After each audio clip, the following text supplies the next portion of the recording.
Hi, മാളവികയാണേ. ഞാൻ എന്താണ് ഈ കൊലത്തി വന്നതെന്നായിരിക്കുമല്ലേ? ശരിയാണ്, ഞാൻ ഉറങ്ങാൻ പോയതാണ്. പെട്ടെന്ന് എനിക്ക് നിങ്ങളോട് കുറച്ച് കാര്യങ്ങൾ പറയണമെന്നുണ്ടായിരുന്നു. അപ്പോൾ ഞാൻ പറയാൻ വന്ന കാര്യം, ഇന്നലെ ഞാനൊരു ഡാൻസ് റീൽ ഇട്ടിട്ടുണ്ടായിരുന്നു. എത്ര പേരത് കണ്ടിട്ടുണ്ടെന്ന് അറിഞ്ഞുകൂടാ. അത് ഞാൻ ഒരു വർഷം മുന്നേ എടുത്തു വെച്ചതാട്ടോ. എൻ്റെ ഇൻഫീരിയോറിറ്റി കോംപ്ലക്സ് അഥവാ അപഹർഷതാബോധം കാരണം എൻ്റെ ഇൻസ്റ്റാഗ്രാമിലെ റീലോ അല്ലെങ്കിൽ സ്റ്റോറിയോ ഈവൻ എന്താ എൻ്റെ വാട്സപ്പ് സ്റ്റാറ്റസ് പോലും ആയിട്ട് ഇട്ടിട്ടില്ല കേട്ടോ. കാരണം ആ ഒരു ടൈമിൽ എനിക്ക് നന്നായിട്ട് ബോഡി ഷേമിങ് കേട്ടിട്ടുണ്ടായിരുന്നേ. നാട്ടുകാരിൽ നിന്നും വീട്ടുകാരിൽ നിന്നും ഈവൻ ഫ്രണ്ട്സിൻ്റെ തന്നെ എനിക്ക് കേട്ടിട്ടുണ്ടായിരുന്നടാ. ആ വീഡിയോ ഇവിടെ ഒരു അമ്പലത്തിൽ സപ്താഹത്തിന് രുക്മിണിയായിട്ട് ഒരുങ്ങിയിട്ടുള്ള സമയത്തുള്ള വീഡിയോ ആയിരുന്നേ. 3 വർഷം എനിക്ക് രുക്മിണി ആവാനുള്ള ഭാഗ്യം കിട്ടിയിട്ടുണ്ടായിരുന്നേ അവിടെ.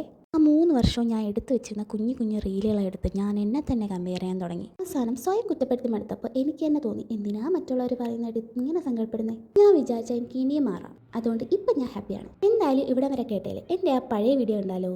കൃഷ്ണ